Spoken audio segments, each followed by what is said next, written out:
Există teleșcoale la TVR și online. Am câteva argumente pentru care merită încercată experiența. În primul rând pentru că la școala reală deocamdată nu se poate merge. Apoi pentru că așa copiii se pot trezi la o oră decentă, ceea ce n-ar face în mod obișnuit. E ușor să pici în starea de vacanță. Mai e ceva. Obiectele la care sunt lecțiile de la televizor sunt cele care vor conta pentru bacalaureat și pentru capacitate. Și, mai important decât atât, e gratis, ceea ce n-am putea spune despre meditațiile la care știm foarte bine părinții ajung să apeleze de cele mai multe ori. Mai am un ultim răspuns. George Mallory, când a încercat în 1924 să urce Everestul, a fost întrebat de ce face asta. A răspuns simplu și a rămas în istorie. Pentru că există. Așa și cu teleșcoala. Încercați-o. Poate e utilă.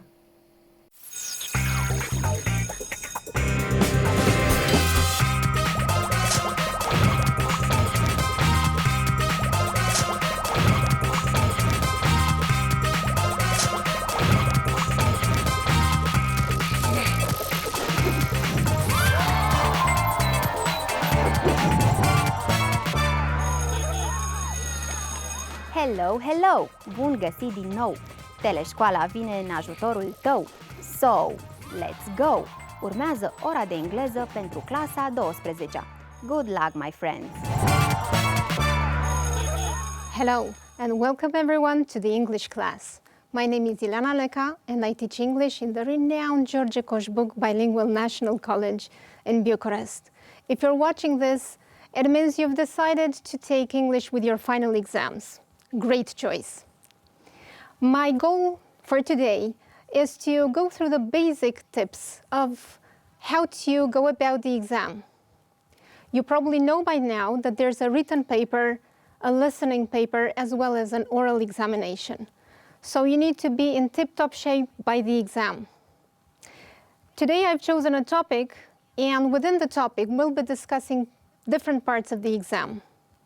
I'd like you to take a look at the 3 quotes that will appear on the screen in a second.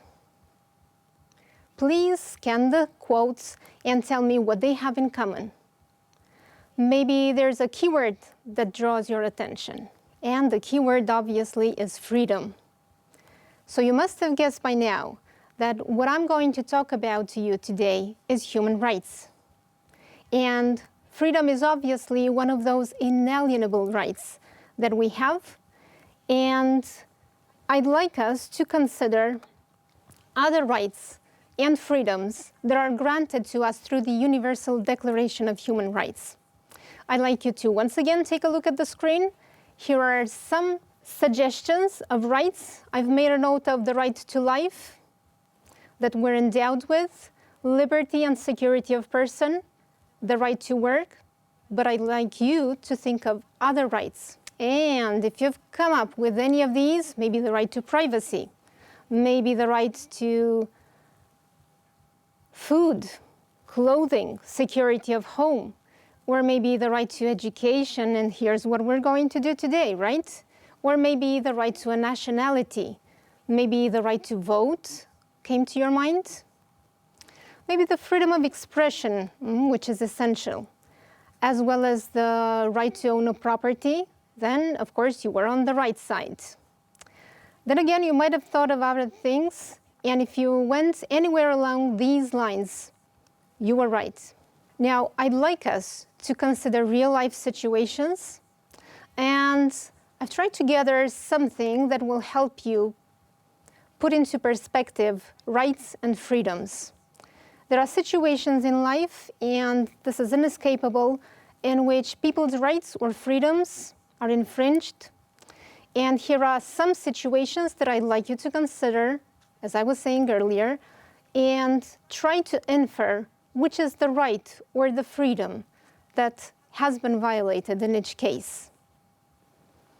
And what you see on the screen now is a description of these situations. First of all, something that once happened in Kazakhstan.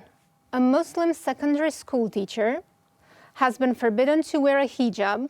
You know what this is. It's the scarf worn by Muslim women, sometimes including a veil that covers the face, except for the eyes, of course, to school. Can you guess what right has been violated in this case? Well, obviously, the right or the freedom of religion, of choosing a religion, the right to manifest their religion. And as we move on, here's another example from China. The one-child policy that you might be familiar with, it's also called the population control policy by the authorities. Well, what happens here is that it officially restricts the number of children married urban couples can have to one. And this policy has led to an increased number of abortions and female infanticide. Sad but true, and once again, the right that was violated here was, right you are, the right to family. And here's an example from the Gaza Strip. Israeli forces have continued to impose a tightened siege on the occupied Palestinian territory and impose severe restrictions on the movement of Palestinian civilians in the Gaza Strip and the West Bank, including occupied East Jerusalem. Well, it's the freedom of movement. Now I'd like us to move on, and I'm going to briefly remind you that the written exam has two parts.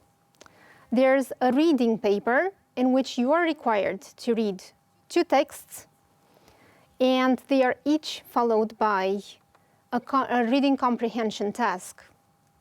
The first task is a sort of true or false task. What you need to do is to decide whether statements, which will appear after the text obviously, are right or wrong according to the information contained in the text, or maybe the information is not there in the text at all. So the three choices, the three multiple choices are right, wrong, or it doesn't say. Now here's the tricky part, because there might be something in the text to make you believe that the information is wrong, but then again there's a distractor, and you might decide in the end that the information is not there in the text at all. So this might make the task a bit challenging. The second task, however, involves reading a longer text this time, and the questions will contain multiple choice answers. Today we're dealing with this first part of the reading paper. There will be a text of about 250 words for you to read. It will be accompanied by sentences, as I was saying, and you need to decide upon the fact that they are true, false, or the information is not contained in the text. What do you need to do about this kind of reading task?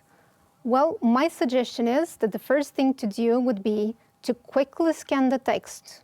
Maybe there's a title, and the title gives you insight into what the topic of the text is. Then you might quickly scan the text to get a general understanding, and we call this gist of the text. But in order to properly do the task, what you need to do is to go over the sentences first, because these sentences will focus on details from the text, and you need to know where to spot those details in the text. So my suggestion is that today we simply glance at the text. Okay, it's a page long. You might feel tired or bored already, but knowing exactly how to go about it will help you get over this. And that's why we're going to take, first of all, a look at the statements. And as you notice on the screen right now, there are 6 statements. Each of them is followed by the 3 choices A, B, or C, right, wrong, or doesn't say. And the first statement is, immigrants to the Netherlands will have to take an exam on Dutch history, geography, and culture. Now we know what immigrants are, we know what the Netherlands are, we need to look for in the text these details. The second statement is still about immigrants. They will have to take almost 600 tests in the course of 10 years. Now, when you deal with this kind of statements, you need to take a close look at the numbers that appear there, or maybe the years, because these might be the kind of distractors that in the exam might cause some students, not you of course, to make mistakes. Now, women are more likely to pass the exams is the next statement. So we need to look for this kind of information, whether there's a difference, whether the text discusses the difference between women and male immigrants. The fourth statement refers to immigrants. Again, they will have to pay, once again, the number is essential, to pay the £4,000 cost of sitting the course. Maybe it's best if you highlight such words to look for the numbers, the dates, the years, if that's the case. Sentence 5 is about the exam. The exam will consist of a set of very simple questions. And the last one, it's easy to obtain work permits in the Netherlands. Now I'd like us to take a look at the text. Remember, these are the details you need to look for in the text. There will be time for you to read the text. Now you have about a minute to scan the first 2 paragraphs so we can discuss the questions together. The sentences will always follow the information in the text. So it's quite likely that the first 2 questions, for instance, will refer to the first paragraph. Now, according to the information in the text, and you found this most probably in the first line, the new law that's being discussed in the article forces immigrants to the Netherlands to sit a tough exam on Dutch history, geography, and culture. Take a look at the first sentence again. Is this the right information from the text? Yes, it is. So the first answer, the answer to the first question is right, 1A. Still, information that you can find in the first half of the text, the legislation, which is due to come into force on January 1st next year, requires immigrants to attend 600 hours of coursework. So this is what the text says. If we compare the information in the text with the second sentence, immigrants will have to take almost 600 tests in the course of 10 years.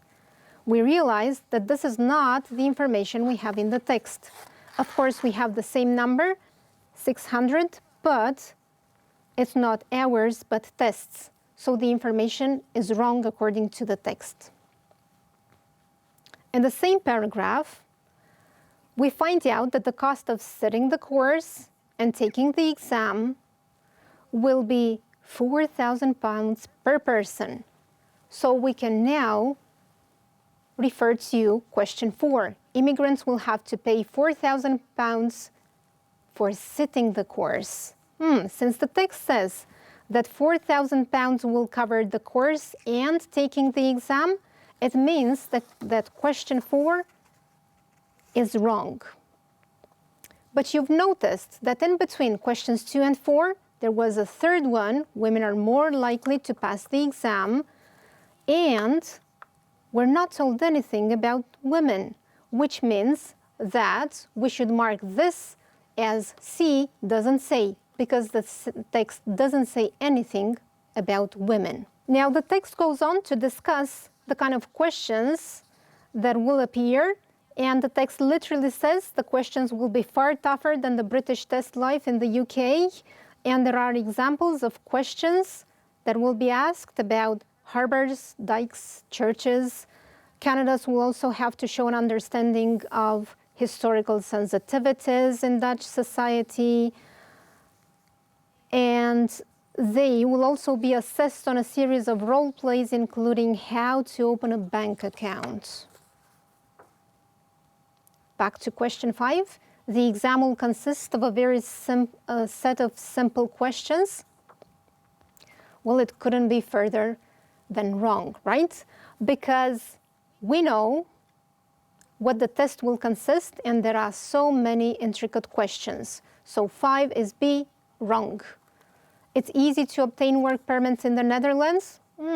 We might infer from the text that it might be difficult to pass such an exam, but that doesn't mean for 1 second that it's easy or difficult to obtain work permits.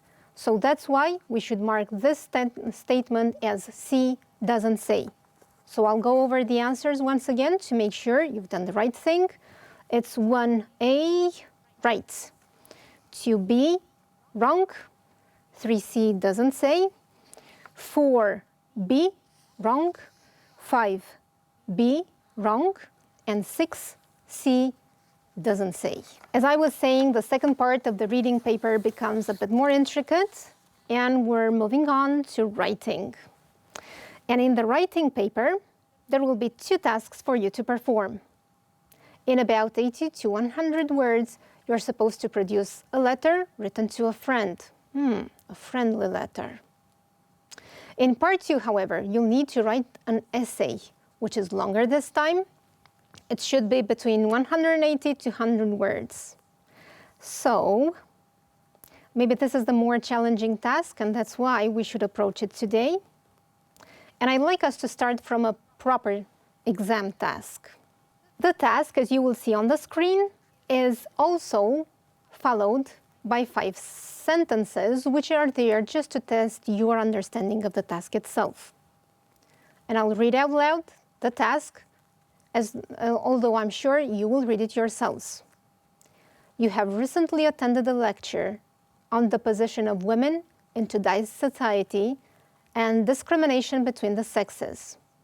As a follow-up, your teacher has asked you to write an essay giving your opinion as to whether there's still a great deal of gender discrimination in our society. Write your essay in about 200 words.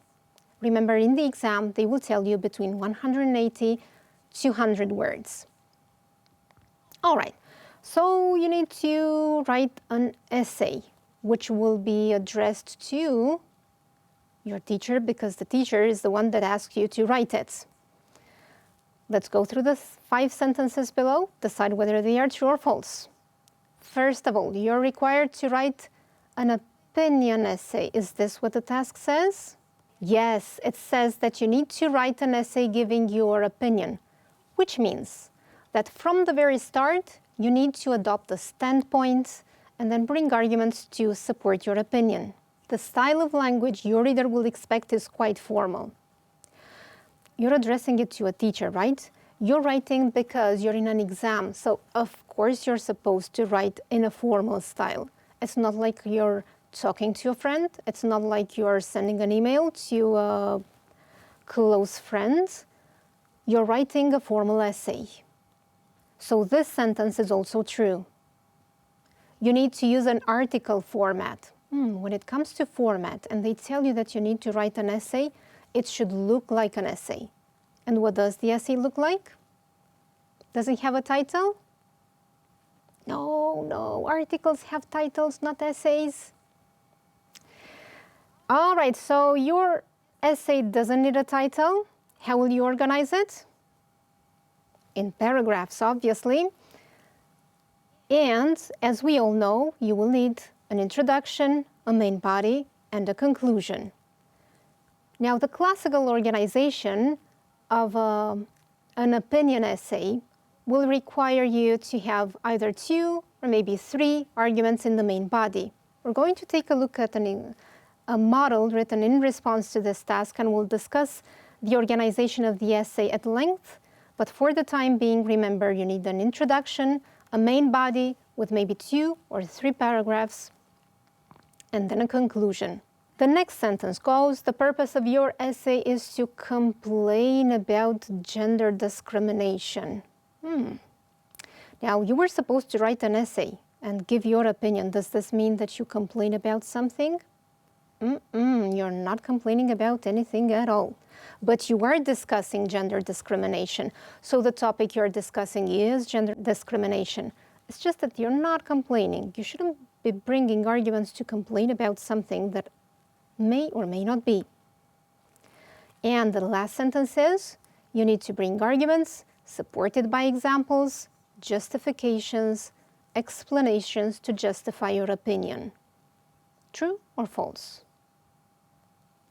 Well, obviously true. How are you going to support your opinion if you don't come up with arguments?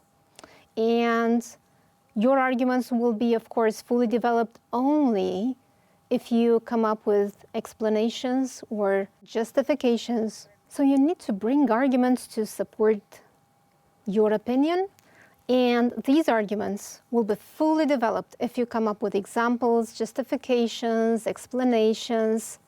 That's what you need to be in order to be persuasive. Now, I'd like you to take a look at how we introduce an essay.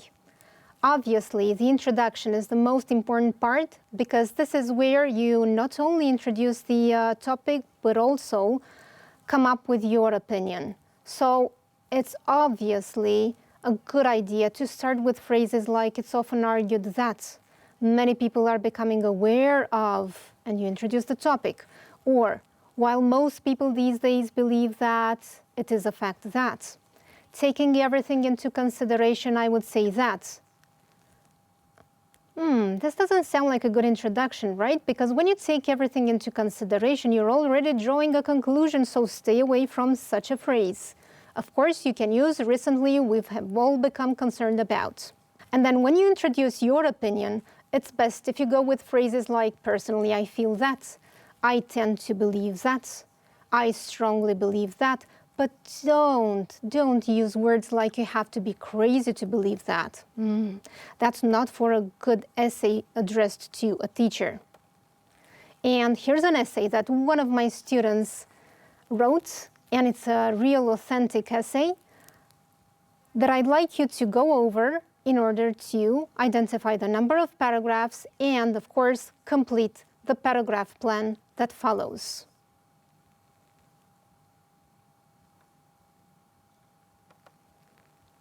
And when you've done that, remember that the introduction should be 3-4 sentences long. You state the topic, you give your opinion. The main body may have 2 or 3 paragraphs.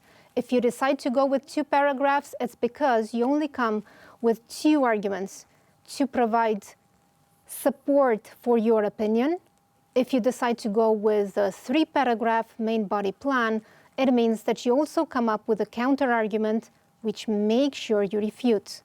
The conclusion can be just 1 or 2 sentences long, and it simply summarizes your opinion or restates it in a different way. Well, remember that it's also essential to use connectors to link your ideas throughout the essay, and now you can go back to your teacher, ask for a task, write an essay, and give it back for your teacher to receive feedback on it. Hope you write the best essay.